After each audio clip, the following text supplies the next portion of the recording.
एक व्यक्ति जो किसी के साथ बुरा नहीं करता, जानबूझकर किसी को दुख नहीं पहुंचाता, जरूरत पड़ने पर लोगों की मदद करता है, अपनी सामर्थ्य अनुसार गरीबों को दान देता है, पूरी श्रद्धा से पूजा पाठ इत्यादि भी करता है।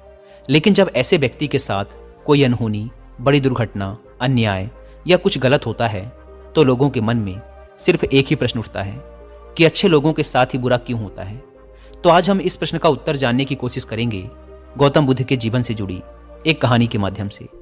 गौतम बुद्ध के समय में उनका एक अनुयायी हुआ जिसका नाम था महाकाल। महाकाल सच में एक बहुत ही अच्छा और धार्मिक व्यक्ति था। वह लोगों की मदद करता, गरीबों को दान देता, किसी के साथ अन्याय नहीं करता और बुद्ध द्वारा बताए गए पंचशीलों का पालन करता। सीलों का पालन अर्थात हत्या नहीं करना, चोरी नहीं करना, व्यभिचार नहीं करना, झूठ नहीं बोलना और नशा नहीं करना। इसके साथ ही वह बुद्ध द्वारा बताए गए ध्यान और साधना का अभ्यास भी करता। वह हर पूर्णिमा और अमावस्या को बौद्ध आश्रम में होने वाले उपोषण में हिस्सा लेता और पूरी रात बुद्ध के प्रवचन सुनता। ऐसे ही एक अमावस्या के दिन उसने उपोषण किया और रात को बुद्ध के प्रवचन सुनने लगा। भोर सवेरे जब बुद्ध के प्रवचन समाप्त हुए तो आश्रम से निकलकर वह पास के ही तालाब में नहाने के लिए चला गया। उसी रात उस गांव में कुछ चोर एक घर में चोरी करने के लिए घुसे हुए थे। जब वो चोरी करके भाग रहे थे तो गलती से एक चोर का पैर बर्तनों से टकरा गया और बर्तनों की आवाज से घर के लोग जाग गए। चारों तरफ हल्ला मच गया कि गांव में चोर घुसे हैं। मोहल्ले भर के लोगों ने चोरों का पीछा करना शुरू कर दिया। कुछ देर तक तो चोर गहने जेवरात की पोटली लेकर भागते रहे, लेकिन जब उन्हें महसूस हो गया कि अब बचना संभव नहीं है, पकड़े जाएंगे, तो तालाब के पास से जाते हुए चोरों ने सारे गहने जेवरात महाकाल के कपड़ों के पास फेंक दिए और वहां से भाग गए। जब लोग वहां पहुंचे तो उन्होंने देखा कि चोरी का सारा सामान तो इस व्यक्ति के कपड़ों के पास पड़ा हुआ है। सभी लोगों ने महाकाल को ही चोर समझ लिया और तालाब से बाहर निकालकर उसे मारना शुरू कर दिया। वह कहता रहा कि मैं चोर नहीं हूं, मैं तो रात भर प्रवचन सुनकर आया हूं और यहां सिर्फ स्नान कर रहा था। मुझे नहीं पता यह चोरी का सामान यहां कैसे आ गया। लेकिन भीड़ ने उसकी एक न सुनी और यह कहते हुए और मारने लगे कि अच्छा, चोरी करने के बाद अब नाटक कर रहा है कि मैं अच्छा आदमी हूं, प्रवचन सुनकर आ रहा हूं। गुस्साई भीड़ ने उसे इतनी बेरहमी से पीटा कि उसकी मौत हो गई और उस मृत महाकाल के शरीर को वहीं छोड़कर लोग अपने अपने घर चले गए। सुबह जब आश्रम के कुछ शिष्य तालाब में पानी लेने के लिए आए तो उन्होंने महाकाल के मृत शरीर को तालाब के पास पड़ा देखा। पूछने पर पता चला कि चोरी के आरोप में लोगों ने महाकाल को पीट पीट कर मार दिया। शिष्यों ने बुद्ध के पास जाकर यह दुखद खबर सुनाई कि बेचारे उपासक महाकाल को लोगों ने मार दिया। उसे उस गलती की सजा मिली जो उसने की भी नहीं थी। बुद्ध शिष्यों के द्वारा की जा रही अलग अलग बातों को बस ध्यानपूर्वक सुन रहे थे। तभी उनमें से एक शिष्य ने बुद्ध से पूछ ही लिया, बुद्ध, ये बात तो आप भी जानते हैं कि महाकाल कितना अच्छा इंसान था। उसने कभी किसी के साथ कुछ गलत नहीं किया, फिर उसके साथ ही इतना गलत क्यों हुआ? बुद्ध ने कहा, महाकाल इस जन्म में तो अच्छा था, लेकिन आज जो भी उसके साथ हुआ यह उसी के कर्मों का फल है जो उसने पूर्व जन्म में किए थे। अपने पिछले जन्म में महाकाल वाराणसी के राजा के यहाँ एक राज अधिकारी था। वाराणसी के पास एक बड़ा सा व्यावसायिक गांव था जहां पर पहुंचने के लिए एक जंगल को पार करना पड़ता था। लेकिन उस जंगल में कुछ लुटेरे रहते थे जो कि वहां से गुजरने वाले राहगीरों और छोटे व्यापारियों के सामानों को लूट लिया करते थे। व्यापारियों ने वाराणसी के राजा से अपनी सुरक्षा की गुहार लगाई तो वाराणसी के राजा ने अपने उस राज अधिकारी को कुछ सैनिकों के साथ व्यापारियों से कुछ धन लेकर उन्हें जंगल पार कराने के काम पर नियुक्त कर दिया।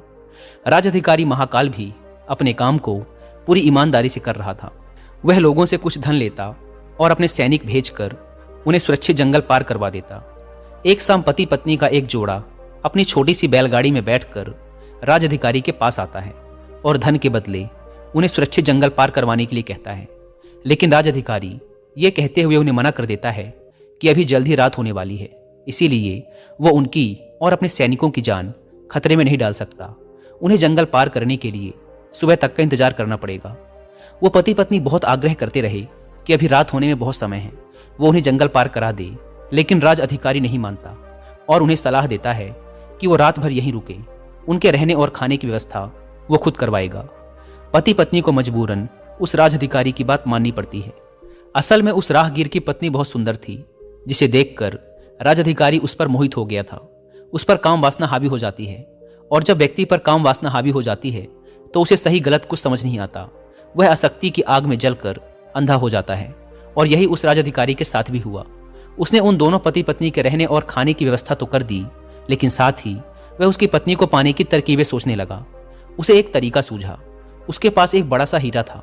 उसने उस हीरे को रात में चुपके से उस आदमी के बैलगाड़ी के सामान में छुपा दिया और सुबह होते ही हल्ला मचा दिया कि उसका कीमती हीरा किसी ने चोरी कर लिया है।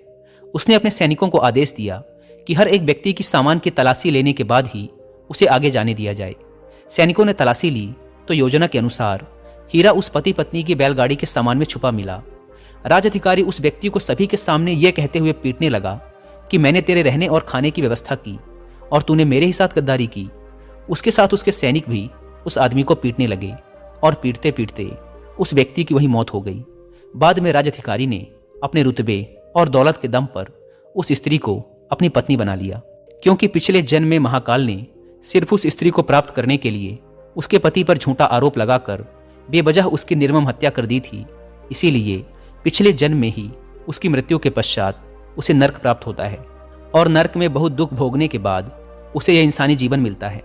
लेकिन इस जीवन में भी उसके पिछले कर्म उसका पीछा नहीं छोड़ते और उसके साथ भी वैसा ही होता है जैसा उसने उस स्त्री के पति के साथ किया था।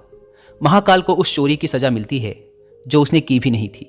उसने इस जन्म में तो अच्छे कर्म किए थे, लेकिन उसके पिछले जन्म के बुरे कर्मों की वजह से आज उसकी यह दुर्गति हुई है।